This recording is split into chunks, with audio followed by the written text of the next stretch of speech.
थोड्याशा विश्रांतीनंतर मी परत आपल्या समोर आलेली आहे. भगवंतांचा 8वा अवतार श्रीकृष्ण अवतार यातला अत्यंत महत्वाचा शेवटचा भाग आपल्या समोर सांगण्यासाठी.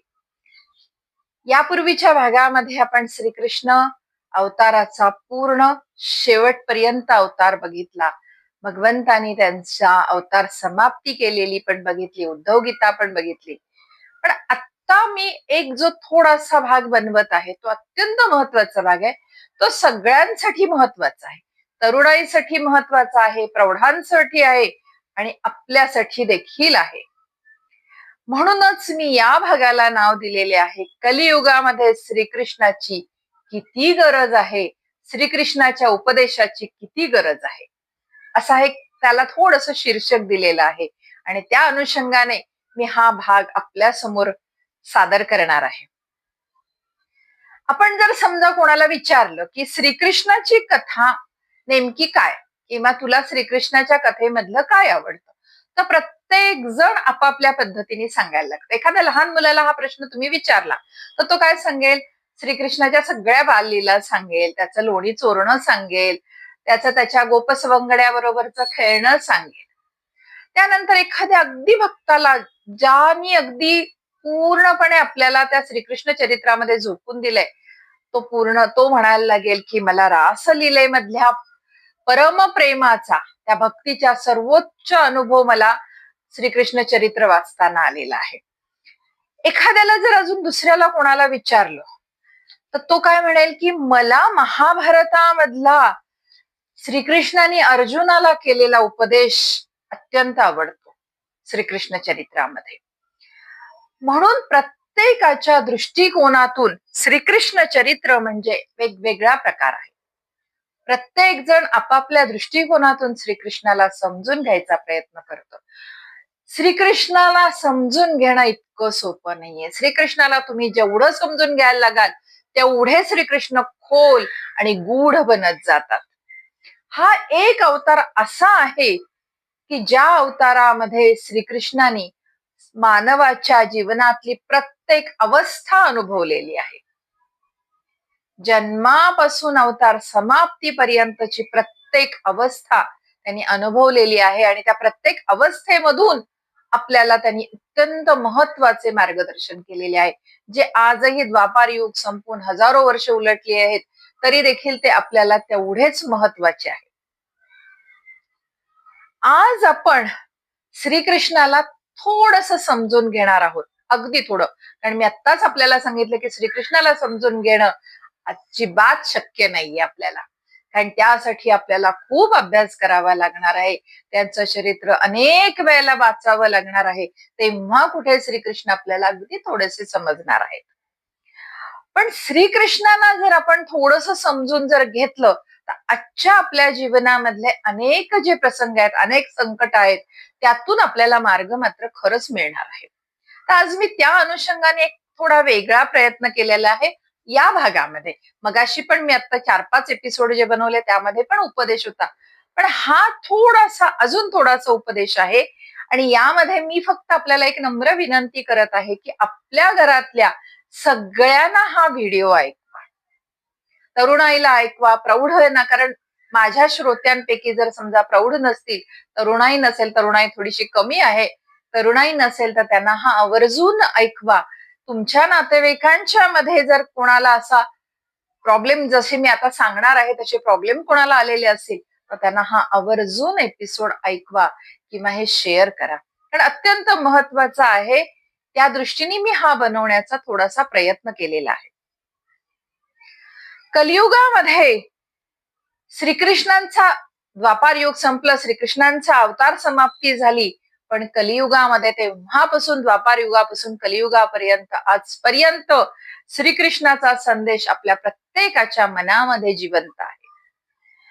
आता आपण आज काही प्रसंग बघणार आहोत श्रीकृष्णांच्या अवतारातले आणि त्याचा आपल्या आयुष्याशी ताळमेळ लावायचा प्रयत्न करणार आहोत. पहिला कलियुगामध्ये आपल्याला एक महत्वाचा भाग बघायचा आहे की आपल्याला कलियुगामधल्या सगळ्यांना मानसिक ताण, स्ट्रेस अत्यंत वाढलेला आहे. कलियुगामधला मानसिक ताण आणि श्रीकृष्णाचा साक्षी भाव. श्रीकृष्णाच्या साक्षी भावातून आपल्या कलियुगातल्या ताणांवर कसा उपाय करता येईल हे या भागामध्ये मी थोडस सांगण्याचा प्रयत्न केला आहे.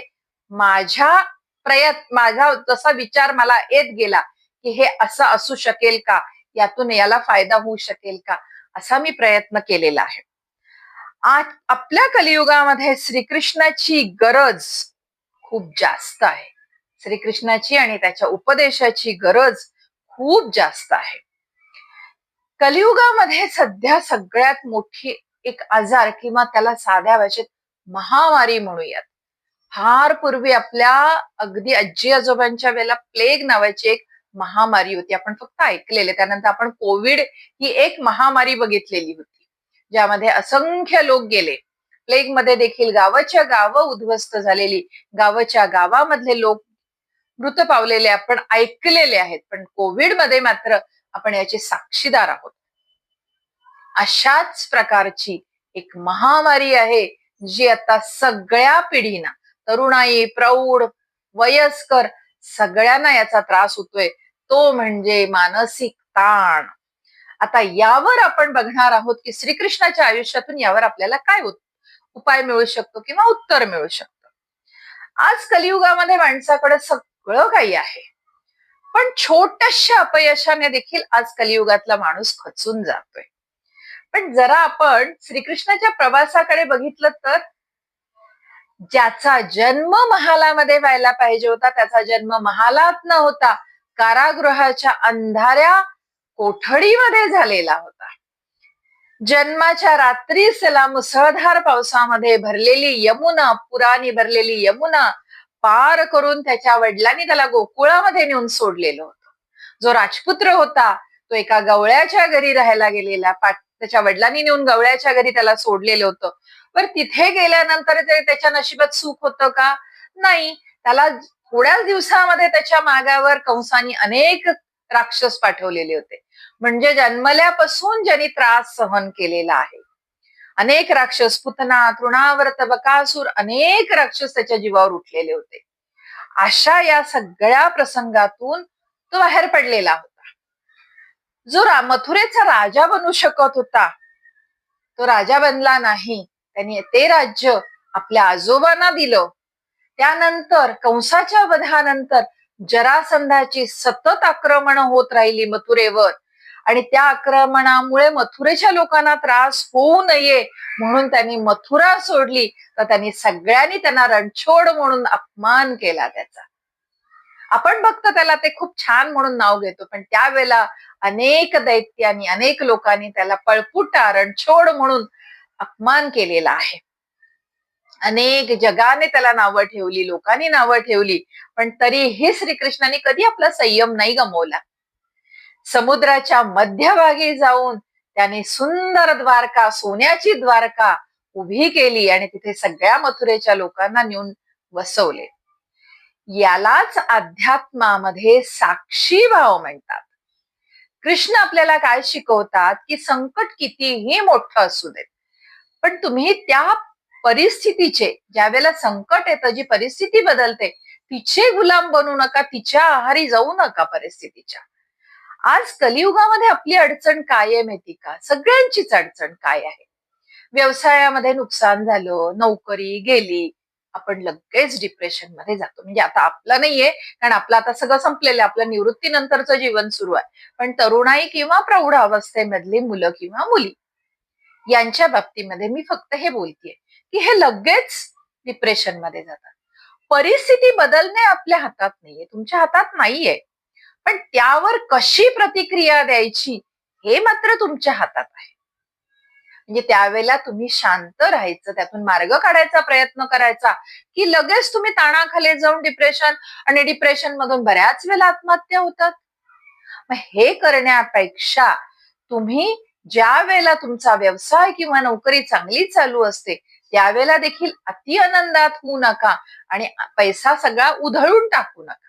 आज बऱ्याच वेळेला आपण बघतो की थोडस पैसा साठवण्याकडे तरुणाईचा कल कमी आहे. आजचा दिवस माझा ही प्रवृत्ती थोडीशी जास्त आहे. आपल्या पिढीमध्ये कसं होतं की आपण थोडी काटकसर करत होतो आणि आपलं म्हातारपण आणि आपल्या पुढच्या पिढीची आपण तरतूद करून ठेवत होतो. पण आजची तरुणाई कदाचित त्यांना जबाबदाऱ्या कमी असतील म्हणून पण होत असेल. सुखामध्ये तुम्ही पुढचा पण विचार करून थोडंसं सोय करून ठेवली पाहिजे, की कधीही तुमचा कुठली नोकरी जाऊ शकते. कुठलंही कारण आजकाल बऱ्याच वेळेला रिसेशन हे प्रकार चालू असते. काही ना काही कारणाने नोकऱ्या जातात किंवा व्यवसायामध्ये काही प्रॉब्लेम तुम्हाला येऊ शकतो. त्यामुळे त्या वेळेलाच तुम्ही तरतूद करून ठेवली, तर दुःखामध्ये तुम्ही खचून नाही जाणार ना. कारण त्यावेळेला तुमच्याजवळ काहीतरी आधार असतो. तुमचे मन तुम्ही एवढे मजबूत करायला पाहिजे, की बाहेरचं जे काही वादळ येतं, त्या क्षणिक थोड्याशा घटनांमध्ये जे वादळ येतं, त्यावेळेला तुमच्या अंतःकरणातला हा दिवा, आशेचा दिवा तुम्ही विझू नाही द्यायला पाहिजे. त्यामुळे आजपासून हा प्रयत्न करा. आजपासून तुम्हाला जेव्हा ताण येईल, कुठल्याही गोष्टीचा ताण येऊ शकतो, मी नाही म्हणत नाही. आहे आता तुमचं खूप तणावपूर्वक आयुष्य आहे, हे मला पण कळतंय. पण असा ज्या वेळेला तुमच्या मनावर ताण खूप येईल, तेव्हा तुम्ही प्रत्येक वेळेला त्याला, ज्याला रणछोड म्हणून हिणवलं गेलं आहे, अशा गोड कृष्णाची मूर्ती डोळ्यासमोर आणा आणि त्याची आठवण रोज काढा आणि आपलं कर्म करत राहा. फळ तो तुम्हाला नक्की देणार आहे. आता दुसरा मुद्दा आपण बघणार आहोत. कलियुगामध्ये श्रीकृष्णाच्या आयुष्यावर आधारित दुसरा मुद्दा, कलियुगामधले नाते संबंध आणि श्रीकृष्णाचे निष्काम प्रेम. मी दोन्हीची तुलना करून आपल्याला सांगणार आहे. कलियुगातले नाते संबंध म्हणजे रिलेशनशिप, प्रत्येक प्रकारची रिलेशनशिप. आजकाल मानवी नाती अत्यंत कमकुवत झालेली आहेत. रक्तांच्या नात्यात देखील विश्वास नाही हो उरला आता.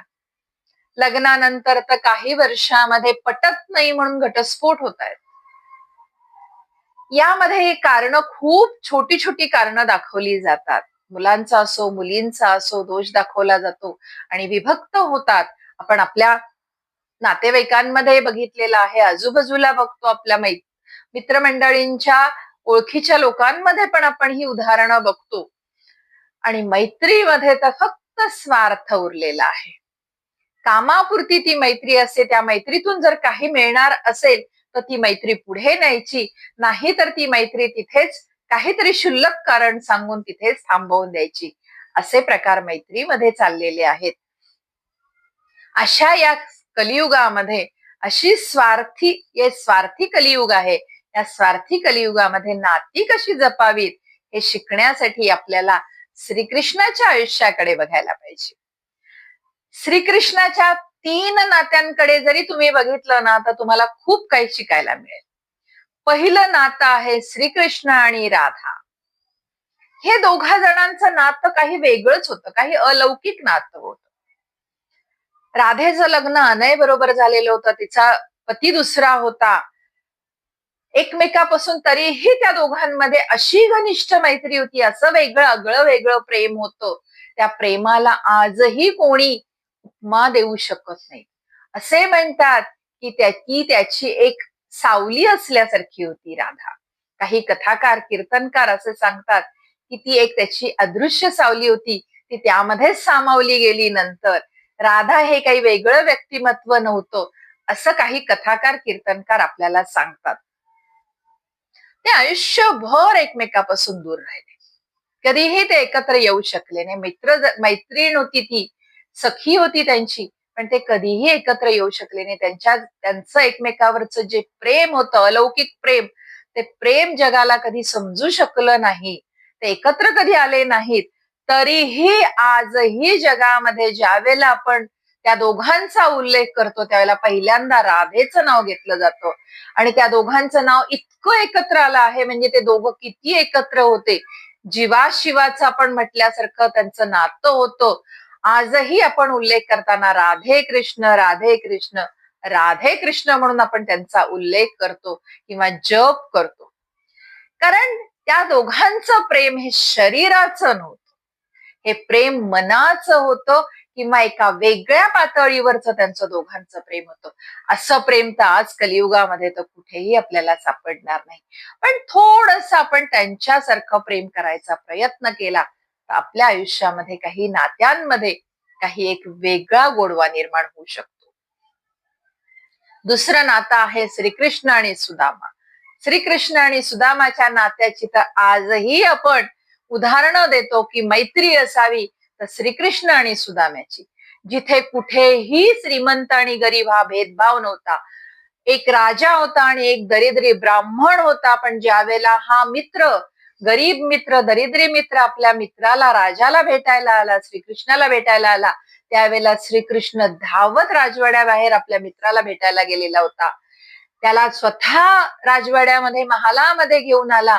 त्याचे रक्ताळलेले पाय आपल्या मांडीवर ठेवून त्यांनी स्वच्छ केले, धुवून काढले. आपल्या आनंद अश्रूंनी त्याचे चरण धुतले. त्याच्या पायामध्ये बोचलेले काटे स्वतःच्या हाताने काढले. एक राजा होता, एका बलाढ्य राज्याचा राजा होता, पण त्यांनी एका क्षणातही मनामध्ये विचार आणला नाही की हा दरिद्री ब्राह्मण होता माझा लहानपणी मित्र, आता मी त्याला कशाला एवढं प्रेम देऊ, असा विचार आणला नाही. लहानपणची मैत्री, गुरुकुलामध्ये शिकत असलेल्या 8 वर्षानंतर ते नंतर भेटलेले होते, पण तरीही त्यांच्या प्रेमामध्ये कुठेही भेदभाव आलेला नव्हता. कारण त्यांच्या मैत्रीमध्ये कुठेही उंच नीच किंवा श्रीमंत गरिबी किंवा अहंकार असं काहीही नव्हतं. त्यामुळे मैत्री असावी तर श्रीकृष्ण आणि सुदाम्यासारखी असावी.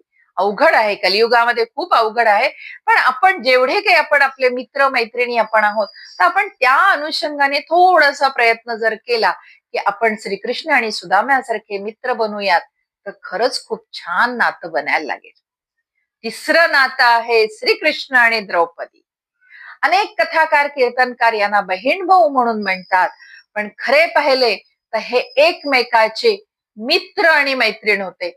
श्रीकृष्ण द्रौपदीला सखी म्हणत होते आणि द्रौपदी श्रीकृष्णांना सखा म्हणत होती. जेव्हा संपूर्ण भरसभेमध्ये द्रौपदीचे वस्त्रहरण होत होते, त्यावेळेला तिथे तिचे पती, पितामह भीष्म, अनेक ज्येष्ठ कौरव मान खाली घालून सभेमध्ये बसलेले होते. अशा वेळी फक्त तिच्या एका आर्त हाकेवर धावत येणारा तो फक्त तिचा सखा होता, श्रीकृष्ण. अशी असावी मैत्री, निर्मळ मैत्री अशी असावी. ती कलियुगामध्ये आपण अशी निर्मळ मैत्री निर्माण करण्याचा प्रयत्न तरी करू शकतो ना. होईल का नाही हे आपल्या हातात नाहीये, पण प्रयत्न आपण नक्की करू शकतो. कलियुगामध्ये जर तुम्हाला नाती टिकवायची असतील तर श्रीकृष्णाकडून निष्काम भावना शिकली पाहिजे. आज आपली नाती का तुटतात? कारण तर खरंच आपल्याला पण माहिती, म्हणजे मी आपल्याला काही सांगायचंय का तुटतात माहिती, कारण आपण समोरच्यांच्याकडून खूप अपेक्षा ठेवतो. मी तुझ्यासाठी एवढं केलं, तू माझ्यासाठी काय करतोस किंवा काय करतेस, म्हणजे आपण जे काही समोरच्यासाठी करतोय त्यावेळेला आपल्या मनामध्ये हाच भाव असतो, मी हिला एक गोष्ट दिली किंवा याला एक गोष्ट दिली ना, त्यांनी मला परत ती गोष्ट एक किंवा 2 तरी दिल्याच पाहिजे. म्हणजे विना अपेक्षेने आपण कुठलीही गोष्ट कलियुगामध्ये करत नाहीत. आणि जेव्हा ह्या गोष्ट, कुठलीही गोष्ट करत असताना किंवा काही देणं घेणं असताना जिथे स्वार्थ येतो तिथे नातं फार लवकर तुटतं. आणि कलियुगामध्ये प्रत्येक गोष्टीमध्ये स्वार्थ आहे. कलियुगाला हा शाप आहे. म्हणूनच म्हणतो आपण की प्रत्येकांच्या डोक्यावर कली बसलेला आहे आणि तो आपल्यामध्ये तो स्वार्थ वाढवत आहे. अध्यात्म आपल्याला काय सांगतं की नात्यांमध्ये व्यवहार नका हो करू. मित्राची निवड करताना त्याचा बँक बॅलन्स, त्याच्याकडे ऐहिक सुख किती आहे, गाडी घोडा आहे का, बंगला आहे का, फ्लॅट भरपूर आहेत का, सोनं चांदी आहे का, नका बघू त्याच्याकडे. तर त्याचं मन पहा, तो मनाने कसा आहे, मनाने निर्मळ आहे का, तो तुम्हाला प्रत्येक तुमच्या संकटामध्ये पळत येणार आहे का, तुमच्या हाकेला ओ देऊन येणार आहे का, हे फक्त बघा. संकट काळामध्ये द्रौपदी सारखा हक्काचा सखा बना, सुदाम्यासारखी निष्ठा ठेवा. नात्यामध्ये समर्पण असेल तर ते नाते कलियुगामध्ये देखील अमर होईल. असं कोणीच म्हणणार नाही की कलियुगामधले स्वार्थी नाते. प्रयत्न तर करूयात आपण कलियुगामध्ये, आपण पण आदर्श कोणासमोर उभा करूयात ना, की कलियुगाला तुम्ही नावं ठेवतायत आमच्यासारखे आहेत असे मित्र, आहेत असे सखा, की जे एकमेकाच्या जीवाला जीव देतात, असा आदर्श आपण पण निर्माण करू शकतो. फक्त थोडासा प्रयत्न केला पाहिजे, 2 पावलं पुढे सरकली पाहिजेत आपण. कलियुगामध्ये चांगल्या माणसाला त्रास होतो, वाईट माणसं सुखाने राहतात, असा समज अनेकांचा झालेला आहे. होतो. माझ्या पण मनामध्ये हा समज असायचा आधी. हे अध्यात्माकडे वळायच्या आधी मी पण असंच म्हणायची, की किती चांगलं वागलं तरी आपल्याला काय, पण जे वाईट वागतात त्यांचं नेहमी चांगलं होतं. असं मला पण वाटायचं नेहमी. मग त्यामुळे बऱ्याच वेळेला काय विचार येतो, प्रत्येकाच्या म्हणजे माझ्या पण येऊ शकतो, आपल्या पण येऊ शकतो. मग प्रामाणिकपणे राहून करायचंय काय? प्रामाणिकपणे राहून जर आपल्या वाट्याला दुःख येत असेल आणि अप्रामाणिक लोक, अधर्मी लोक, अत्याचारी लोक जर सुखात राहत असतील, तर मग आपण कशाला प्रामाणिक राहायचंय? आपण कशाला नेहमी सत्याचा मार्ग अवलंबायचा आहे? आपण पण त्यांच्याच मार्गावर चालायला लागूत ना. असा विचार आपल्या पण मनामध्ये येतो, कारण शेवटी आपण जे बघत असतो त्याचा मनावर कुठे ना कुठेतरी आपल्या परिणाम हा होतच असतो. पण महाभारताच्या माध्यमातून श्रीकृष्णाने याचं खूप सुंदर उत्तर आपल्याला दिलेलं आहे. ते उत्तर ते सांगणार आहेत की कर्म म्हणजे काय, कर्माचं फळ काय असतं, हे आपल्याला श्रीकृष्णाने महाभारतातून दाखवून दिलेलं आहे. फक्त महाभारत आपण एक कथा किंवा कादंबरी म्हणून वाचलेला आहे, आपण त्याचा अर्थ समजून घेतलेला नाही. मी पण नाही समजून घेतला. महाभारत मी खूपदा वाचलं, पण मला खरंच मी या दृष्टिकोनातून महाभारताकडे कधीच बघितलं नाही. महाभारताच्या युद्धाकडे जरा प्रत्येकाने परत एकदा महाभारत वाचा. हा माझा अध्याय झाला, हा माझा भाग झाल्यानंतर महाभारत परत वाचायला घ्या आणि परत नीट मी सांगितलेल्या दृष्टिकोनातून महाभारताकडे बघा. एका बाजूला युद्धाच्या वेळेला एका बाजूला अधर्मी कौरव होते, एका बाजूला पांडव होते. अधर्मी कौरवांच्या बाजूला भीष्म पितामह, कृपाचार्य, द्रोणाचार्य, कर्ण अत्यंत महावीर होते सगळे. हे महावीर सगळे प्रत्यक्ष त्यांच्या आयुष्यामध्ये सदाचारी, सद्वर्तनी होते. पण हे सगळे त्यांच्या वैयक्तिक आयुष्यामध्ये कोणीही वाईट नव्हतं. त्यांनी आतापर्यंत कुठलंही वाईट कर्म केलेलं नव्हतं. फक्त त्यांचं एकच पाप काय घडलेलं होतं, युद्धाच्या वेळेला त्यांनी अधर्माची साथ दिलेली होती. द्रौपदी चीरहरणाच्या वेळेला हे सगळे मान खाली घालून शांत बसलेले होते. त्यांच्या आयुष्यामध्ये त्यांनी केलेली ही 2 महापाप होती. आणि अधर्माच्या वेळेला त्यांनी एकही क्षण म्हणजे एकही आवाज बाहेर काढलेला नव्हता की हे चूक आहे. ज्या वेळेला पांडवांवर अन्याय होत होता त्यावेळेला हे सगळे शांत बसलेले होते, गप्प बसलेले होते. कृष्णाने अर्जुनाला शस्त्राशिवाय लढायला शिकवलेले होते. जेव्हा गरज पडली तेव्हा धर्माच्या रक्षणासाठी कृष्णाने त्याची रणनीती बदललेली होती. महाभारताचं युद्ध डोळ्यासमोर आणा. भीष्मासमोर त्यांनी शिखंडीला उभं केलं. ज्यावेळेला त्याला लक्षात आले की भीष्म परास्त होत नाहीयेत, भीष्मांकडे भीष्म महापराक्रमी होते, अनेक अस्त्रशस्त्र होती, अर्जुन त्यांच्या समोर कमी पडत होता, त्यावेळेला रणनीती बदलून कृष्णाने शिखंडीला उभं केलं भीष्मांच्या समोर. द्रोणाचार्यांच्या बाबतीमध्ये पण असेच होते. त्यावेळेला नरोवा कुंजरोवा म्हणजे अश्वत्थमा कोण गेलाय मला माहित नाही असे युधिष्ठिराकडून सांगून संदेश दिलेला होता. कर्णाचा रथ ज्या वेळेला जमिनीमध्ये रुतला त्याच वेळेला त्यांनी अर्जुनाला सांगितले होते की आता त्याच्यावर शस्त्र हल्ला कर, त्याच्यावर शस्त्र चालव, बाण चालव. हे सगळं बघितल्यानंतर बरेच लोक काय म्हणतात की कृष्ण चुकला होता, कृष्णाने खोटेपणाने केलं. पण कृष्णाने असे का केले होते हा विचार कोणी केला? भगवंतानी दाखवून दिलं होतं की ह्या सगळ्यांनी जे पाप केलेलं आहे, हे सगळे अधर्माच्या बाजूने उभे राहिले. द्रौपदी चीरहरणाच्या वेळेला हे सगळे गप्प बसलेले होते आणि यांच्या कर्माचं फळ यांना कुरुक्षेत्रामध्ये युद्धाच्या वेळेला मिळालेलं होतं. हे लॉ ऑफ कर्मा आहे, हा कर्माचा नियम आहे. तुम्हाला कर्माचं फळ भोगावंच लागतं. कुठं, कधी, कसं माहित नाही, ते फक्त त्याला माहित असतं, कारण तो देत असतो कर्माचं फळ. आपण साधी मानव आहे, साधी माणसं आहोत, त्यामुळे आपण आत्ता विचार करतो आत्ता काय आहे त्याच्याकडे सगळं सुख आहे, माझ्याकडे काहीच नाही. तो अधर्मी आहे, ते लोक असे वागतात तरी त्यांच्याकडे सगळं आहे, असं त्यांच्या मनाने मी सत्याच्या मार्गावर चालत असून माझ्याकडे. पण तो बसलेला आहे कर्माचा नियम, कर्माचा जो लॉ ऑफ कर्मा आहे ते करण्यासाठी तो वर बसलेला आहे. आणि त्यांनी ठरवलेलं असतं तो अत्यंत कठोर त्याने त्यावेळेला वागतो. ती कठोरता ज्या वेळेला ज्यांनी पाप केलेलं आहे त्याच्या वाट्याला ज्या वेळेला येते, त्यावेळेला आपण जर त्यावेळेला जर जिवंत असू किंवा आपण जर बघितलं तर आपल्या पण आश्चर्याने तोंडामध्ये बोट जातो की अरे बापरे, भगवंतानी कसा न्याय केलेला आहे. कलियुगामध्ये केवळ स्वतःपुरते चांगले राहणे अजिबात पुरेसे नाही. जर तुमच्या समोर अधर्म होत असेल, असत्याने कोणी वागत असेल, खोटेपणाने कोणी वागत असेल आणि तुम्ही गप्प बसलात, अधर्माची बाजू असत्याच्या बाजूने तुम्ही उभे राहिलात, तर तुम्ही देखील त्या पापाचे वाटेकरी असता. भीष्म द्रोणाचार्य गप्प बसले, काहीही त्यांनी सत्याची बाजू घेतली नाही, म्हणून त्यांचा अंत झाला. दुसरी गोष्ट, कलियुगामध्ये वाईट प्रवृत्तीच्या लोकांशी लढताना सरळ मार्गाने लढवून चालणार नाही. जशास तसे अशी रणनीती वापरावी लागणार आहे, हे श्रीकृष्णाने त्यावेळेला सांगून ठेवलेलं आहे. आज जरी वाईट माणूस प्रगती करताना तुम्हाला दिसत असेल, तुमच्या आजूबाजूला दिसत असेल, तुम्हाला खूप लोक दिसतात, मला देखील स्वतःला मी पण बघते, अनेक लोक वाईट प्रवृत्तीच्या लोकांची प्रगती होताना दिसते, पण त्यांच्या कर्माचा हिशोब तो ठेवत असतो. सध्या तुम्हाला फक्त त्याची प्रगती दिसते, पण तो ज्या वाईट पद्धतीने वागतोय त्याच्या कर्माचा हिशोब तो लिहित बसलेला असतो. म्हणून तुम्ही चांगल्या मार्गावर चालताना, तुम्ही प्रामाणिकपणे कर्म करताना करत राहा.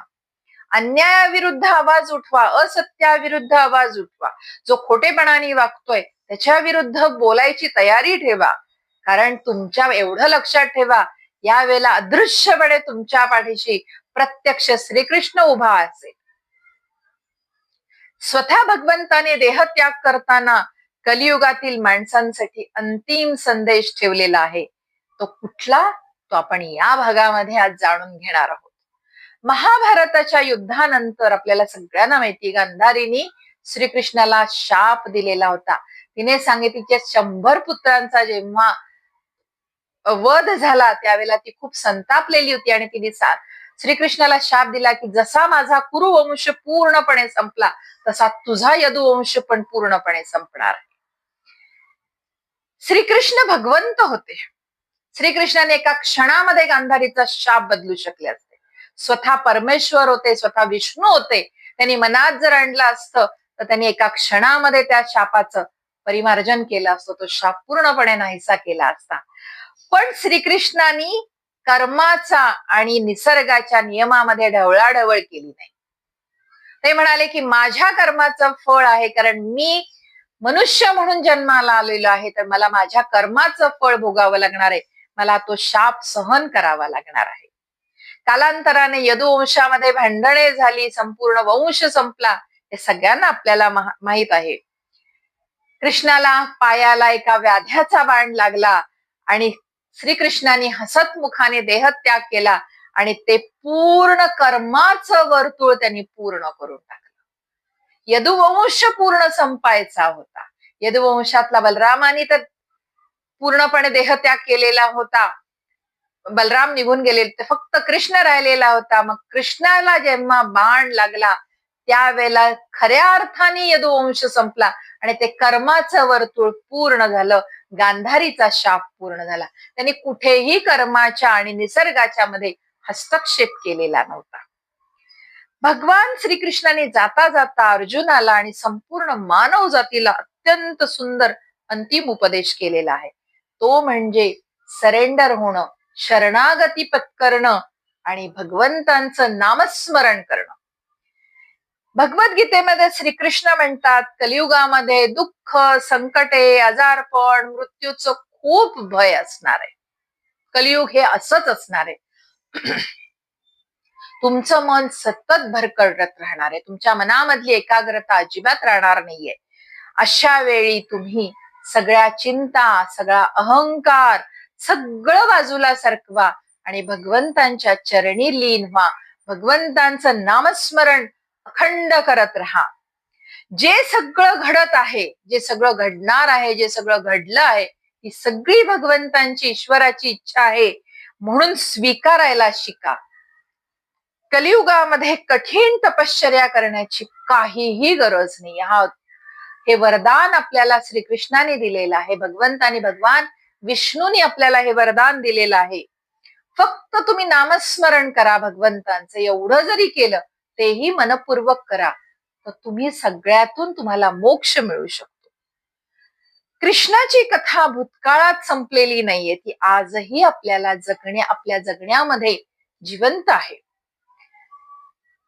आज मी तुम्हाला खरंच सगळ्यांसाठी, मी आज खूप मोठं तत्वज्ञान सांगायला नाही आली, कारण मी तेवढी मोठी पण नाहीये की मी आपल्याला एवढा मोठा उपदेश करेन. पण जेव्हा मी अध्यात्माचा हा थोडासा अभ्यास करत आले त्यावेळेला कुठेतरी मला असं वाटलं की मी तुमच्याशी काहीतरी एक थोडंसं वेगळं बोलावं आणि काही गोष्टी तुम्हाला समजावून सांगण्याचा प्रयत्न करावा. त्यामध्ये थोडेसे माझ्या अनुभवाचे पण बोल आहे. आता मी वयाची 62 गाठलेली आहे. नकळत आयुष्याचा एक खूप मोठा टप्पा मी पार करून आलेली आहे. त्यातल्या अनुभवानी पण मी आपल्याशी काही बोलावं, म्हणजे तरुणाईसाठी आणि प्रौढांसाठी. वयस्कर लोक तर आपण सगळे समवयस्क आहोत, सारख्याच नावेमधले आपण सहप्रवासी आहोत. पण फक्त या लोकांसाठी मला थोडंसं वाटतं की या अध्यात्माच्या थोड्याशा अभ्यासातून आणि अनुभवातून मी काहीतरी आपल्याशी बोलावं. आज मी तुम्हाला सगळ्यांना तरुणाईला एकच गोष्ट म्हणते, थोडस शांत बसा, थोडासा दीर्घ श्वास घ्या. आजची ती पैशाची धावपळ, तुमची पैशासाठी तुम्हाला जी करावी लागतीये ती धावपळ, ऑफिसचं टेन्शन, मुलांचं टेन्शन, मुलांची काळजी, हे सगळं थोडा वेळ बाजूला ठेवा. एक दीर्घ श्वास घ्या, डोळे बंद करा आणि हे सगळं जे काही तुमच्या मनावर ओझ ना याला उचला आणि थोडा वेळ बाजूला ठेवा. मला माहितीये तुम्ही खूप दमलायत ह्या सगळ्या काळजानी, टेन्शननी, धावपळीनी तुम्ही खूप दमलेले आहात. आतून कधी कधी तुम्ही खचून पण जाता. असं बरेचदा होतं, कारण आम्ही पण यातूनच आलेलो आहोत. फक्त आमचा काळ थोडासा वेगळा होता. एवढे ताण नव्हते जेवढे तुम्हाला आज सहन करावे लागतात. तुम्ही आतून थोडेसे खचल्यात. तुम्ही सगळ्यांना समोरून दाखवताय की तुम्ही खूप खंबीर आहात, तुम्ही हसता, सगळ्यांशी छान बोलता, पण मनामध्ये तुम्हाला खूप त्रास होतोय. मनाने आतून तुमचा कमकुवतपणा वाढत चाललेला आहे. कधी कधी तुम्हाला काय होतं की तुम्ही ज्यावेळेला रात्री डोळे बंद करून अंथरुणावर पडता त्यावेळेला तुमच्या मनामध्ये विचारांचं एक मोठं चक्रव्यूह उभं राहतं. आता माझं कसं होणार, माझ्या कुटुंबाचं कसं होणार, माझ्या आईवडिलांचं कसं होणार, माझ्यावरच्या जिम्मेदाऱ्या मी व्यवस्थित पार पाडू शकतो का नाही. कधी कधी असं होतं की तुम्हाला ऑफिस मधला स्ट्रेस असतो, ऑफिस मधलं कोणी ऐकत नसतं, तुम्हाला बऱ्याच वेळेला त्या गोष्टी सहन कराव्या लागतात. एवढं मी सगळं छान वागतो सगळ्यांची, पण माझं कोणी का ऐकत नाही. एवढं सगळं मी चांगलं करतोय सगळ्यांचं, तरी माझ्या नशिबामध्ये हा मानसिक ताण का. हा विचार प्रत्येकाच्या तुमच्या मनामध्ये तरुणाईच्या येतो ना. पण एक सांगू मी तुम्हाला, की कलियुगामध्ये फक्त तुम्ही असे एकटे नाहीये, तो असे भरपूर तरुणाई, तुमची अखंड जगाच्या सगळ्या कोपऱ्यामध्ये ही तरुणाई आहे ना. जेव्हा तुमचे असे डोळे भरून येतील, ह्या सगळ्या ताणाने तुम्हाला जेव्हा ताण खूप वाढेल आणि तुमचे डोळे भरून येतील, तेव्हा लक्षात ठेवा की तुमचे डोळे पुसणारा कान्हा अदृश्य रूपाने तुमच्या शेजारी बसलेला असेल. तो तुम्हाला काय सांगतोय माहितीये, तो फक्त जाणून घ्या, समजून घ्या. तुमच्या मनामध्ये त्याचं कधी कधी स्वर उतरतात. फक्त तुम्ही या सगळ्या गोष्टींमध्ये, या कोलहालामध्ये त्या कान्हाचे, त्या कृष्णाचे स्वर तुमच्या कानापर्यंत, तुमच्या मनापर्यंत पोहोचत नाहीत. ते फक्त स्वर आज मी तुम्हाला समजावून सांगण्याचा प्रयत्न करताय.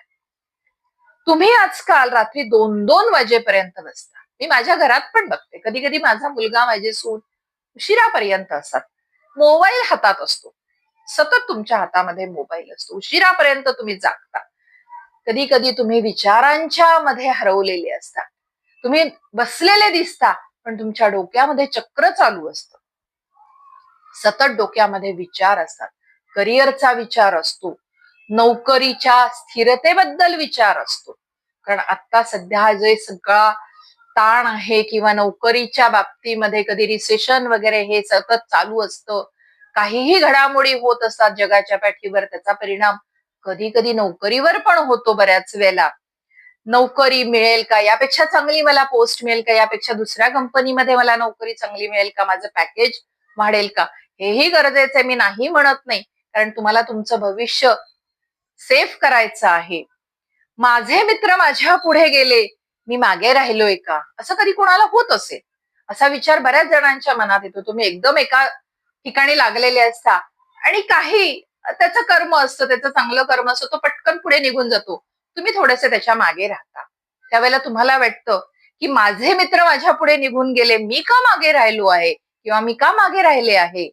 त्यात आजकालची ही नाती, आजकालचं प्रेम आज आहे तर उद्या नाही, त्याचा पण ताण असतो. मन कधी कधी तुम्हा तरुणाईचं तुकडे तुकडे होऊन जातं, विचार करून करून करून तुमचं मन खूप हळवं होऊन जातं. त्यावेळेला जरा थोडस थांबा. तुम्ही ज्या कृष्णाची पूजा करताय ना, त्याच्या आयुष्याची सुरुवात कशी झाली तुम्हाला आठवतीये ना? तुम्ही लहानपणापासून ती कथा ऐकलीये की नाही? जन्माला आल्या आल्या तो आपल्या आईवडिलांपासून, सख्ख्या आईवडिलांपासून दूर झाला ना, राहायला त्याला घर नव्हतं, रोज राक्षस मागे लागायचे त्याच्या, मथुरेचा राजा होणार होता तर शत्रू मागे लागला, हक्काचं मथुरा सोडून त्याला समुद्राच्या मध्ये नवीन राज्य स्थापन करावं लागलं. लोकांनी त्याचा अपमान केला, त्याला रणछोड पळपुटा म्हणून हिणवलं. केला ना त्याचा, एका प्रत्यक्ष परमेश्वराचा अपमान केलेला आहे, परमेश्वराला त्रास झालेला आहे. पण कृष्ण कधी रडत बसला का? तुम्ही ऐकलेली आहे ही कथा, बघितलेली आहे ही कथा. तो रडत बसला का? नाही, तो सतत हसत राहिला. त्याच्या चेहऱ्यावरचं हास्य कधीही गेलं नाही, त्याच्या अंतःकरणामधली शांतता कधी ढळली नाही. तो आजही तुम्हा तरुणाईला सांगतोय की अरे, कशाला स्वतःची तुलना दुसऱ्याशी करतोस, का त्रास करून घेतोयस तुलना करून. प्रत्येकाची वेळ वेगळी असते, आज त्याला मिळाले उद्या तुला पण मिळेल ना ती गोष्ट. सोशल मीडियावर तो दाखवतोय किंवा ती दाखवतीये म्हणजे सगळं सुख आहे असं नाहीये. हे सगळं बऱ्याच वेळेला फसवं असतं, हे तुम्हालाही माहितीये. तुम्हा तरुणाला माहिती, एक वेळ आम्ही तरी त्याला भुलूत, कारण आम्हाला आत्ता आत्ता हे सगळं कळलेलं आहे. तुम्ही तर फार वर्षापासून याच्यामध्ये खेळताय, तुम्हाला हे सगळं माहितीये. हे सगळं आभासी जग आहे. तू आज प्रयत्न प्रामाणिकपणे कर, निकाल काय होईल याची काळजी तू कशाला करतोयस? मी बसलेला आहे ना, प्रत्यक्ष श्रीकृष्ण तुम्हाला सांगतोय. तू सगळं जर तुझ्या मनासारखं झालं तर तुला वाटते की ते सगळं सुख आहे, आणि थोडस तुझ्या मनाविरुद्ध झालं की तुला लगेच दुःख झालं म्हणून वाटायला लागतं. तुला जर समजा तुझ्या आयुष्यामध्ये कधी थोडासा त्रास झाला, तू थोडासा मागे पडलास, बऱ्याच काळज्या तुला वाढायला लागल्या, तुझ्या आयुष्यामध्ये काळज्या वाढायला लागल्या, ताण वाढायला लागला, तर तू समजून जा की तू एकटा नाहीयेस. तुझ्या रथाची दोरी, तुझ्या रथाचा सारथी मी आहे. मी म्हणजे मी नाही, श्रीकृष्ण आहे. सांगता सांगता फक्त मी आहे असं आपल्याला म्हटलं की मी आहे म्हणजे श्रीकृष्ण आहे, आणि मी तुझ्यासाठी काहीतरी एक खूप मोठी योजना करून ठेवलेली आहे, म्हणून तुला काही काळ मी त्या ठिकाणी थांबवलंय किंवा थोडस मी तुला मागे घेतलेलं आहे. तू फक्त लढत राहा, अर्जुनासारखं तू फक्त लढत राहा. हरण्याची भीती माझ्यावर सोड ना, तू फक्त पुढे चालत राहा, मी तुझ्या मागे आहे, तुझ्या पाठीवर माझा हात आहे. प्रत्यक्ष श्रीकृष्णाने आपल्याला हे आश्वासन दिलेलं आहे. मग का घाबरता?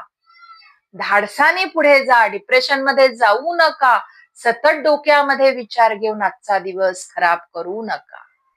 एक आई म्हणून मी आज तुम्हाला सांगतेय की श्रीकृष्णाचा उपदेश एका आईच्या शब्दातून मी आपल्या समोर आणतेय.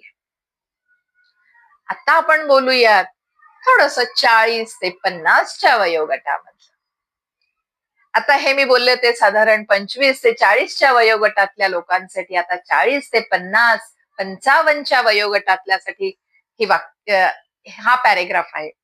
हा काळ असतो माणसाला स्वतःसाठी जगायला वेळच मिळत, कारण हा वयाच्या त्या एका टप्प्यावर असतो की तिथे त्याच्या जिम्मेदाऱ्या वाढलेल्या असतात.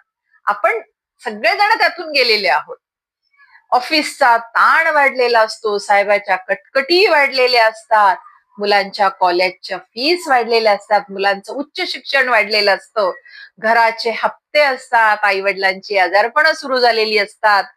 या सगळ्या ओझ्यांखाली या पिढीची 40 ते 55च्या मधल्या मुला मुलींची कंबर वाकलेली असते. तुम्ही सगळ्यांसाठी करता, पण रात्री चौकशी करायला तुमच्या जवळ कोणी नसतं म्हणून तुम्हाला एकटेपणा वाटतो ना. पण शांत व्हा, अजिबात टेन्शन घेऊ नका किंवा ताण घेऊ नका. श्रीकृष्ण तुमच्या पाठीवर अदृश्यपणे हात ठेवून तुम्हाला सांगतायत, मला सगळं माहिती आहे, तू जे करतोयस ना किंवा तू जे करतेयस ते अत्यंत मोलाचं आहे. लोकाला त्याचं मोल कळत नसेल, पण मला तुझं मोल, तू करतेयस किंवा करतोयस त्या सगळ्या गोष्टींचं मोल मला समजतंय. पण आपली चूक कुठे होते माहितीये का? आपण काय करतो की नात्यांमध्ये थोडीशी जरा जास्त अपेक्षा ठेवतो. मी नवऱ्यासाठी, बायकोसाठी, म्हणजे नवरा बायकोसाठी म्हणतो किंवा बायको नवऱ्यासाठी म्हणतो, मुलांसाठी, नातेवाईकांसाठी एवढं केलं, पण हे लोक माझ्याशी असं का वागले? मी यांच्यासाठी किती भरभरून करत होतो, यांनी म्हटलं त्यावेळेला मी यांना पैसे दिले, शारीरिक, आर्थिक, मानसिक सगळी मदत केली, पण हे लोक माझ्याशी का असं वागले? यांनी असं माझ्याशी वागायला नको. म्हणजे ही कुठेतरी अपेक्षा झाली ना. म्हणजे तुम्ही त्यांना ती मदत केली, त्यावेळेला तुम्ही ती अपेक्षा ठेवली आणि यामुळेच तुमचं मन दुःखी झालं. श्रीकृष्ण म्हणतात, अरे तू फक्त तुझं कर्तव्य कर, ते तुझं ऋण होतं. त्यांना शारीरिक, आर्थिक, मानसिक मदत करण्याचं हे तुझं ऋण होतं. तू ते ऋण फेड, ते कर्तव्य कर. तू मुलांना मोठं केलंयस, मुलांना मोठं केलंस, त्यांना त्यांच्या पायावर उभं केलंस, त्यांचं उच्च शिक्षण, उच्च शिक्षण हे सगळं केलंस, त्यांना तू चांगले संस्कार दिलेस. हे तुझं काम होतं, हे तुझं कर्तव्य होतं, हे तू केलंयस ना. आता पुढे जाऊन तो कसा वागतोय, नोकरी चांगली करेल का नाही, नोकरीमध्ये टिकेल का नाही, हे सगळं त्याच्या कर्मावर दे ना सोडून. तू का काळजी करत बसतोयस? तू काळजी करून जे त्याच्या नशिबामध्ये आहे ते बदलणार आहे का? नाही बदलणार. जसा पाण्यामध्ये कमळाचा वेल असतो, पाणी पानाला स्पर्श नाही करत, पाण्यात कधीही कमळाचं पान बुडत नाही. तसंच तू संसारात राहा, जबाबदाऱ्या पूर्ण कर, त्या चिंता घेऊन तू आजचा दिवस तुझा खराब करू नकोस. सगळा डोलारा जो आहे ना, तो सांभाळायला तो वर बसला आहे. तुम्ही फक्त निमित्त आहात. मी तुम्हाला मागेच सांगितलं, म्हणजे मला पण हे इतके दिवस कधी कळायचं नाही. मी पण असाच सगळ्या चिंतांचा, ताणांचा डोलारा डोक्यावर घेऊन ते ओझं असं भरलेलं असायचं डोक्यावर आतमध्ये आणि वर भरलेलं असायचं. पण ज्या वेळेला लक्षात आलं की आपण चिंता करून हे काहीच होत नाहीये, त्यावेळेला मी हळूहळू त्यातून त्या चिंता, त्या पोत्यातले एक एक बाहेर काढायला सुरुवात केली. त्यावेळेला मला कुठेतरी हलकासा हलकेपणा जाणवायला लागला. म्हणून मी आज आपल्याला थोडं मी करतेय म्हणून आपल्याला उपदेश करू शकते किंवा एक सांगू शकते. ताण सोडून दे आणि शांतपणे झोप. आजचा दिवस तू जगून घे, कारण आपल्याला माहित नसतं उद्याच्या पोटामध्ये काय दडलेलं आहे. आणि शेवटी फक्त आपल्यासाठी हा आहे भाग. घरामधले आजी आजोबा, आई वडील, ज्यांनी आयुष्यभर उन्हा पावसाची पर्वा न करता संपूर्ण कुटुंब उभं केलं. आज वय झालंय, आपलं शरीर थकलंय, पूर्वीसारखी कुठेच ताकद उरलेली नाहीये. मनामध्ये पण ताकद तशी कमी झालेली आहे, शरीरामधली तर ताकद कमी झालेली. असंख्य रोगाने हळूहळू शरीरावर आक्रमण करायला सुरुवात केलेली आहे.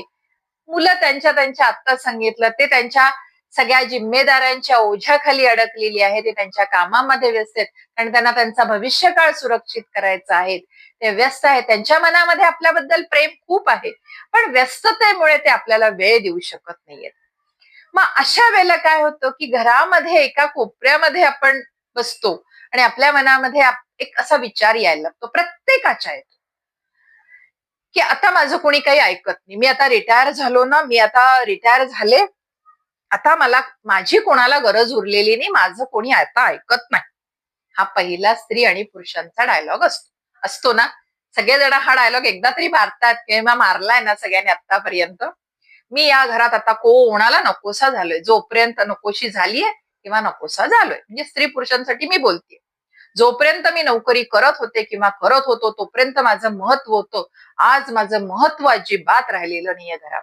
हे रोज एकदा उठल्यापासून झोपेपर्यंत एकदा तरी हे वाक्य बोललं जातं. आणि तेही खणखणीत आवाजामध्ये अख्ख्या घरातल्या लोकांना ऐकायला जाईल असं. होतंय ना असं? जुन्या अशा वेळेला जुन्या आठवणी मनामध्ये येतात. जे सोडून गेलेले सहकारी असतात, नातेवाईक असतात, यांच्या आठवणी मनामध्ये यायला लागतात आणि डोळे हळूहळू गळायला सुरुवात होती. डोळ्यातून पाणी गळायला लागतं. पण मी आपल्याला हेच सांगेन, जरा शांत व्हा. श्रीकृष्णाने आपल्या आयुष्याच्या शेवटी काय काय पाहिलं आठवतंय ना? आपण बघितलेलं आहे ना? श्रीमद भागवत बघताना आत्ता हा अध्याय वाचताना आपण बघितले की नाही? स्वतःची सोन्याची द्वारका त्यांनी समुद्रामध्ये बुडताना बघितली. अख्खा वंश उद्ध्वस्त होताना बघितला. एकही जण उरलं नाही त्याच्या वंशातलं. एवढा पराक्रमी वंश यदुवंश तो त्याच्या समोर एकमेकाशी जे एका वेळेला स्वतः एकमेकासाठी जीव द्यायला तयार होते, त्यांनी शेवटी एकमेकाचा जीव घेतला. ते देखील श्रीकृष्णाने बघितलं. पण श्रीकृष्ण रडत बसले का? नाही, ते हसले. शांतपणे जंगलामध्ये निघून गेले आणि एका व्याध्याकडून त्यांनी त्यांचा व्याधाचा बाण त्यांच्या पायाला लागला आणि ते स्वधामाला निघून गेले. मान्य आहे मला की हे सांगणं खूप सोपं आहे. श्रीकृष्ण शेवटी श्रीकृष्ण होते, आपण साधे मानव आहोत. पण आपण त्यातलं थोडंसं घेतलं, अगदी थोडंसं, कणभर, मी तर म्हणते तांदळाच्या दाण्या एवढं जरी आपण शिकलो किंवा अंमलात आणलं तरी खूप फरक पडेल आपल्यामध्ये. श्रीकृष्ण आज आपल्याला सांगतायत, आता चिंता करण्याची वेळ तुमची नाही, म्हणजे आपली नाहीये चिंता करण्याची वेळ. मुलांना संसार करू दे ना, त्यांच्या पद्धतीने करू दे. ते पडतील, धडपडतील, खड्डा आहे म्हणून तुम्ही सांगितलाय पण त्यांनी ऐकलं नाही, ते खड्ड्यात पडतील. मग त्यांच्या लक्षात येईल, अरे हो, आई वडिलांनी सांगितलं होतं इथे खड्डा होता, जाऊ नकोस, पण मी गेलो, पडलो. त्यातून ते बाहेर येतील, त्यातून ते शिकतील. आज चूक घडेल, त्या चुकीतून त्यांना नुकसान होईल, मग त्यांच्या लक्षात येईल की आता ही चूक करायची नाहीये. तो त्यांचा प्रवास आहे ना, आता तो त्यांना करू देत ना, त्यांच्या पद्धतीने करू देत, जसा करायचा आहे तसा त्यांना प्रवास करू देत. आता तुम्ही सगळी, आपण म्हणजे मी आपल्याला सगळ्यांना, मला आणि आपल्याला हे उद्देशून बोलते, आपण आपली सगळी काळजी श्रीकृष्णाच्या झोळीमध्ये टाकून देऊत ना. राहिलेलं जे आयुष्य आहे, किती आयुष्य आहे काहीच माहित नाही, ते आपण शांतपणे जगूयात. मनात जर आपल्या आत्ता कोणाबद्दलही राग असेल तर तो राग आपण विसरून जाऊयात. ज्याला आतापर्यंत आपण माफ करू शकलो नाही, ज्यांनी कुणी आपल्याला त्रास दिला, मनस्ताप दिला, ज्याच्यामुळे आपलं अतोनात नुकसान झालं, त्याच्याबद्दल आपल्या मनामध्ये खूप राग आहे, तो राग आपण विसरून जाऊ, त्याला माफ करून टाकू. कदाचित तो असेल नसेल, ती व्यक्ती ज्यामुळे आपल्याला त्रास झाला ती व्यक्ती असेल नसेल माहित नाही, किंवा उद्या असेल किंवा नाही, मग त्याला आपण माफ करून टाकू. कारण मरताना आपल्याला आपल्या मनावर कुठलंही ओझं घेऊन मरायचं नाहीये. आता फक्त आपण निवांत बसायचं, देवाचं नाव घ्यायचं. असं फक्त प्रत्येक वेळेला देवाचंच नाव नाही, तुम्हाला ज्यामध्ये इंटरेस्ट वाटतोय, ज्यामध्ये आवड आहे ते सगळं करा तुम्ही. संगीतामध्ये आहे, चित्रकलेमध्ये आहे, एखाद्याला प्रवास करायचा असतो, आयुष्यभर जबाबदाऱ्यांमुळे फिरता आलेलं नसतं, जग पालथं घालायचं असतं, फिरून घ्या, संगीत ऐका, कुठे शांतपणे जाऊन स्वतःसाठी वेळ द्या, साधना करा, अध्यात्माकडे वळा, जे आवडतं ते करा. मुलांनी तुम्हाला जर सल्ला विचारला तर द्या, नाही विचारला सोडून द्या. असं समजा, कृष्णाला सांगा, कृष्णा तू सगळं त्यांचं चांगलं कर, माझं जसं आतापर्यंत चांगलं केलं तसं त्यांचं चांगलं कर. देवावर सगळा भार सोडून द्या. आणि शेवटी हेच कलियुगातलं शेवटचं आयुष्य आपलं. कारण कलियुग संपेपर्यंत आपण तर राहणार नाहीयेत, कारण कलियुग संपायला अनेक वर्ष आहेत अजून. हे कलियुगाचं आयुष्य शांत आणि सुखाचं करून टाकूयात आपण. आजपासून आपण मनाला एकटं नाही वाटू द्यायचं. आपल्या आयुष्याची ही अखेर आहे ना, आपण मनाला एकटं अजिबात वाटून द्यायचं. जेव्हा आपल्या मनाला खूप एकटेपणा वाटेल, खूप त्रास व्हायला लागेल, तेव्हा डोळे बंद करायचे आणि श्रीकृष्णाचा हसरा चेहरा आपल्या डोळ्यासमोर आणायचा आणि त्याला सांगायचं की तू माझा सारखी आहेस ना, तू मला कधीच काही कमी पडू देणार नाहीस. एवढंच फक्त त्याला सांगायचं. तुम्हाला खूप शांत वाटेल. तुमच्या मनातली घालमेल आयुष्याच्या उतरत्या काळामध्ये जी घालमेल आहे, ती घालमेल खरंच तुमच्या मनातली खूप कमी होऊन जाईल. आज मी हे जे तुम्हाला सांगितलेलं आहे, तुम्हाला खरंच मनापासून आवडलं का? हे मी खरंच मनापासून आपल्याला विचारते. हे कसं वाटलं माझं सांगणं? हे माझे विचार कसे वाटले? हे मला खरंच नक्की कळवा. म्हणजे हे जर चुकीचे वाटत असतील आणि आपण सांगितलं तरीही मला आवडेल. कारण मी विचार करते आता. या दृष्टिकोनातून विचार करते. कदाचित ते चुकीचे असू शकतात, कदाचित बरोबर पण असू शकतात. तसे असतील दोन्हीही सांगा. आणि जर खरंच तुम्हाला हा व्हिडिओ खरंच आवडला असेल, हा भाग तुम्हाला खूप आवडला असेल, मनापासून पटला असेल, तर प्रत्येकाला घरातल्या लोकांना ऐकवा. तुमच्या प्रत्येक नातेवाईकांपर्यंत हा व्हिडिओ पोहोचवा. आणि यातून काहीतरी या कलियुगातल्या ताणातल्या आयुष्यामध्ये आपल्याला मोलाचा संदेश पोहोचवायचा आहे. जे काम असं आपण समजूयात की प्रत्यक्ष परमेश्वराने आपल्याला माध्यम म्हणून निवडलेलं आहे, मला आणि आपल्याला.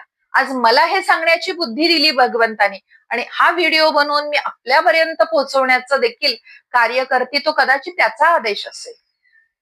आपल्याला आणि मला हे देवानी माध्यम बनवलं असेल, तर आपण हे माध्यमाचं काम अतिशय चांगलं करण्याचा प्रयत्न करूया.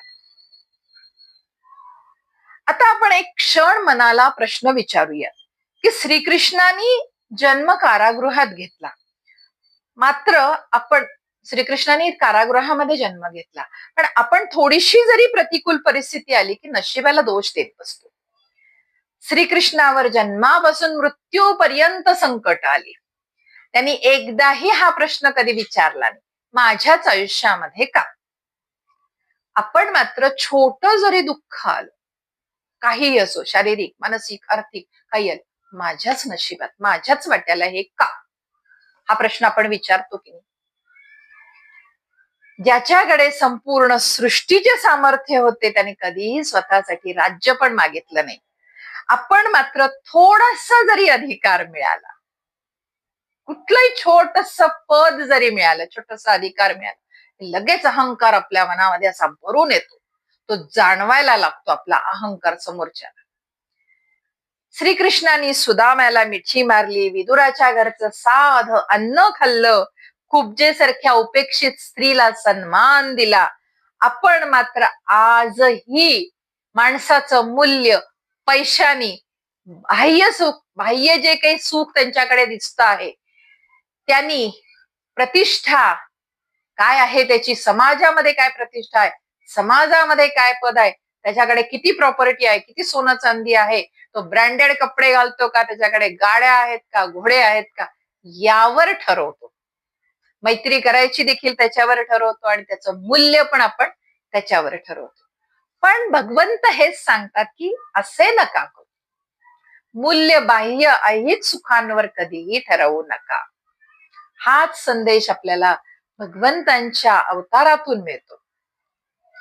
भगवंतांनी, श्रीकृष्णाने आपल्याला कधीच सांगितलं नाही की माझी खूप मोठी मोठी पूजा करा म्हणून, मोठे मोठे दान धर्म करा म्हणून कधीच सांगितलं नाही त्यांनी. त्यांनी सांगितलं की तुम्ही जे कर्तव्य करताय ते प्रामाणिकपणे कर्तव्य करा. सत्याची साथ सोडू नका, अधर्माची साथ देऊ नका, असत्याच्या बाजूने कधी उभे राहू नका. आज आपण काय करतो की मंदिरामध्ये हजारो काय लाखो रुपये दान करतो. आपण बघितले असतील असे लोक, आणि अभिमानाने येऊन हे लोक सांगत असतात. खरं तर हे दान गुप्त दान असतं. कुठलंही दान केलं तर उजव्या हाताने दान केलं तर डाव्या हाताला कळू द्यायचं नसतं.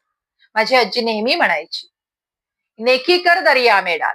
तू जे काम करशील ते काम केलेलं तू कोणालाही सांगायचं नाही, तुला पण परत म्हणायचं नाहीस की मी हे काम केलं.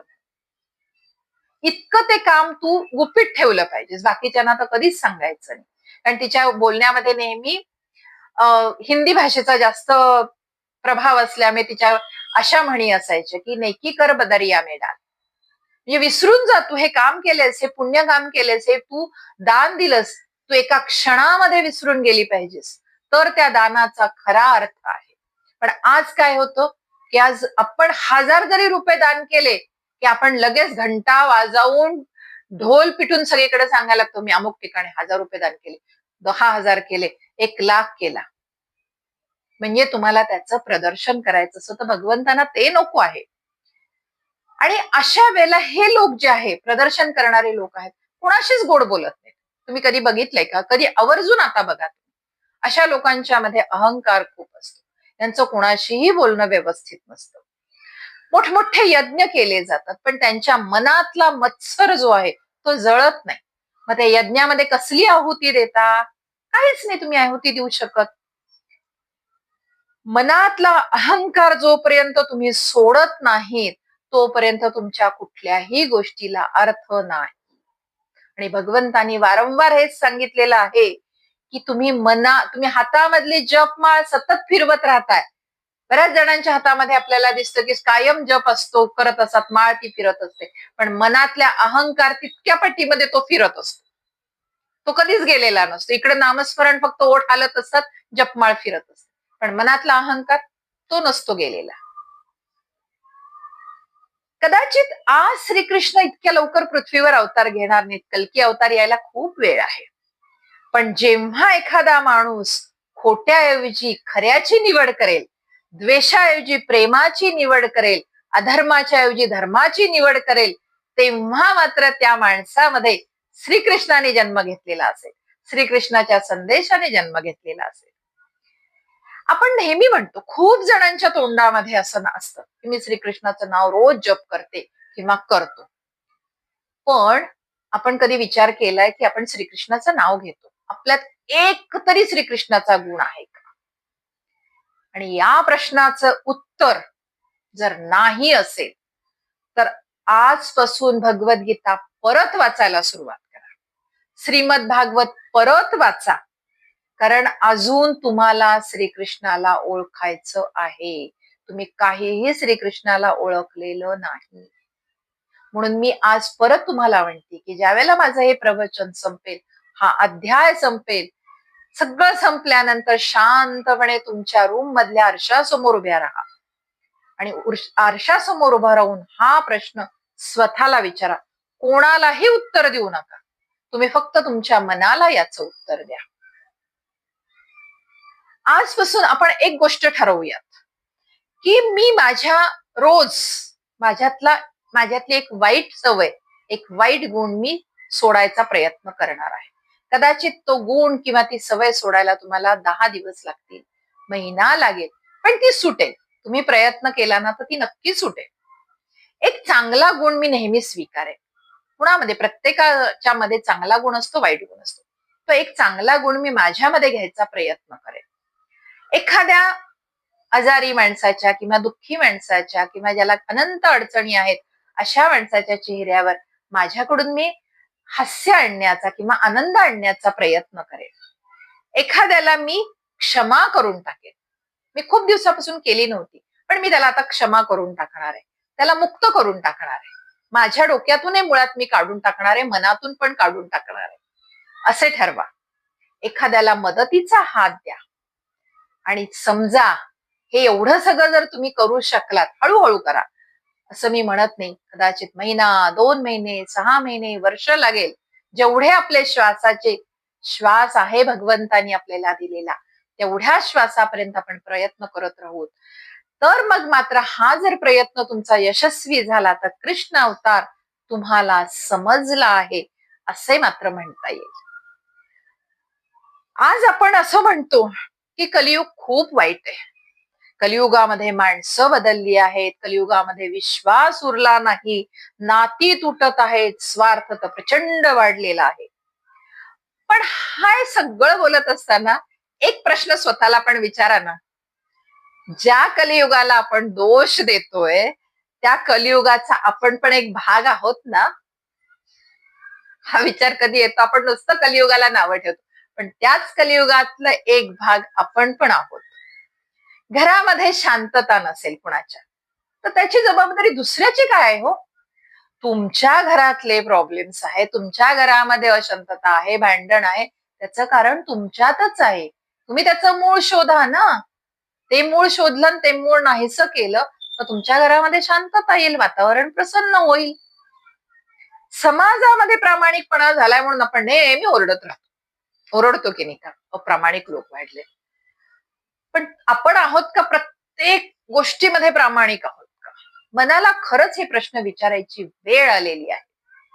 भ्रष्टाचाराचा आपण नेहमी निषेध करतो, बातम्या लागल्या पेपरमध्ये आपण म्हणतो हो बरोबर आहे, हे असा भ्रष्टाचार व्हायला, पण कुठेतरी कधीतरी आपल्याकडून पण भ्रष्टाचाराला साथ दिलेली असते.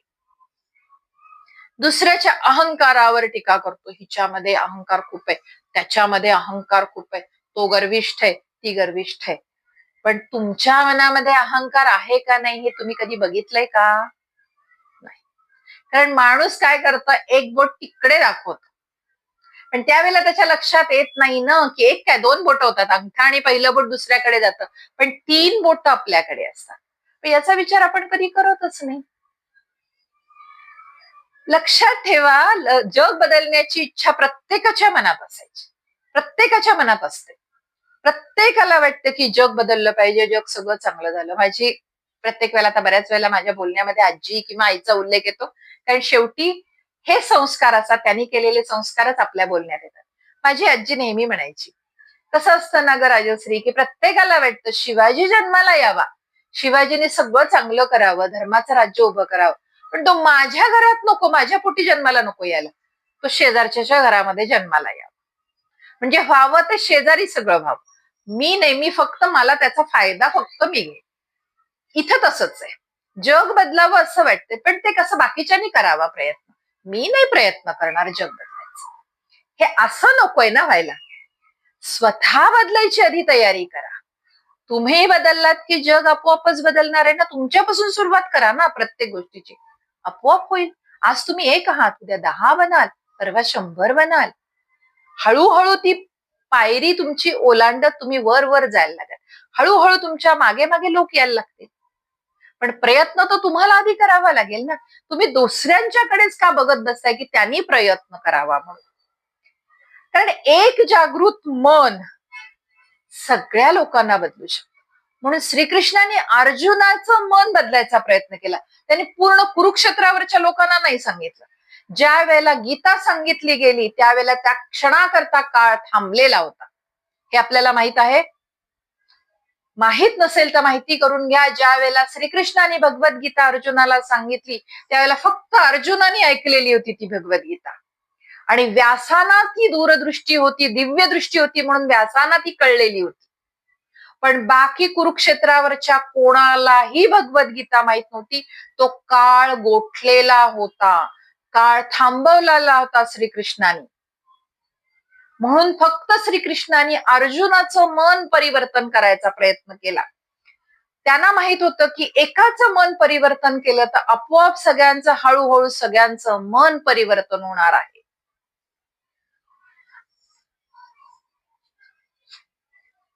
आज खूप उपदेश होतोय. आपण आता भगवंतांच्याकडे एकच प्रार्थना करूयात, माझ्यातला राग कमी कर, माझ्यातला मत्सर दूर कर, माझ्यातला द्वेष दूर कर, दुसऱ्याचं चांगलं बघून मला आनंद वाटू देत ही वृत्ती माझ्यामध्ये आण, आणि चूक जर माझ्याकडून काही झाली असेल तर ती मान्य करण्याचं धैर्य, धाडस माझ्यामध्ये निर्माण कर. क्षमा मागण्याचं आणि क्षमा करण्याची वृत्ती माझ्यामध्ये येऊ दे. भगवंत तुमच्याकडून, श्रीकृष्ण तुमच्याकडून परिपूर्ण माणूस बनण्याची कधीही अपेक्षा करत नाहीत, कारण त्यांना माहिती आहे कलियुगामधल्या माणसांकडे तेवढी ताकद नाहीये, तो परिपूर्ण होऊ शकत नाही. पण कालच्यापेक्षा तुम्ही थोडेसे आज चांगले व्हाल ही त्यांना अपेक्षा आहे ना. आजच्यापेक्षा उद्या सज्जन व्हाल, परवा वाढेल, हा प्रवास हळूहळू तुमचा वाढत जाईल. एक दिवस प्रत्येकाला जग सोडून जायचंय, सगळ्यांना माहितीये हे जग सोडून जायचंय. त्या दिवशी आपल्या बरोबर काहीही जाणार नाहीये. पैसा नाही, प्रतिष्ठा नाही, पद नाही, प्रसिद्धी नाही, संपत्ती तर अजिबात नाही. आपल्या मागे फक्त 2 गोष्टी राहणार आहेत, आपण जे कर्म केलेलं आहे चांगलं, आणि हृदयात, लोकांच्या हृदयामध्ये जे आपण स्थान मिळवलेलं आहे ते फक्त आपलं मागं राहणार आहे. बाकी सगळं आपलं तिथल्या तिथे राहणार आहे. हे मात्र लोकांच्या मनात, कर्म तर आपल्या बरोबर येणार आहे आणि नाव लोकांच्या मनामध्ये राहणार आहे. त्यामुळे स्वतःला रोज आजपासून एक प्रश्न विचारा, आज माझ्यामुळे लोकांना कुणाच्या डोळ्यामध्ये आनंद आला, कुणाच्या चेहऱ्यावर हास्य आलं, किंवा कोणाचे आज मी अश्रू पुसले, एवढाच प्रश्न विचारा. भगवद्गीता वाचणं खूप सोपं आहे. हो, खूप जण म्हणतात मी भगवद्गीता वाचली, खूप सोपं आहे, पण तिच्या एका श्लोकासारखं देखील जगणं अत्यंत अवघड आहे. श्रीमद भागवत ऐकणं किंवा सांगणं खूप सोपं आहे. हे दोन्ही सांगते खूप सोपं आहे. पण त्यातली एक देखील शिकवण आचरणात आणणं अत्यंत कठीण आहे. कृष्णाचं नाव घेणं तर अत्यंत सोपं आहे. पण कृष्णासारखं क्षमाशील, निस्वार्थ आणि कर्तव्यनिष्ठ होणं अत्यंत कठीण आहे. म्हणूनच खरी भक्ती ओठावर नसते, ती तुमच्या आचरणामध्ये असते.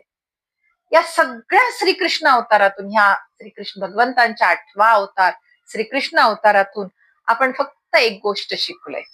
दुसऱ्यांना बदलण्याच्या ऐवजी आपण स्वतःला बदलायचं आहे. आणि जर ते केलं तर श्रीकृष्ण आपल्या जीवनामध्ये खऱ्या अर्थाने येणार आहे. अशा प्रकारे आज मी हा दीर्घ श्रीकृष्ण अवताराचा भाग इथेच संपवत आहे. आपण जर हा अवतार खरंच आपल्याला मनापासून आवडला असेल तर यातला उपदेश आपल्यामध्ये आणण्याचा प्रयत्न करा. तर मला असं वाटेल की श्रीकृष्ण अवतार आपल्याला खऱ्या अर्थाने समजला. बाकी सगळे श्रीकृष्णार्पण मस्तु. उद्याचा भगवंतांचा 9वा अवतार आहे. त्या अवतारापर्यंत मात्र आपण श्रीकृष्णाचा नामजप करत राहूयात आणि मग मात्र मला अनुमती द्या. भेटूयात लवकरच. ओम नमो भगवते वासुदेवाय. कृष्णाय वासुदेवाय. हरये परमात्मने प्रणतक्लेशनाशाय गोविंदाय नमो नमः.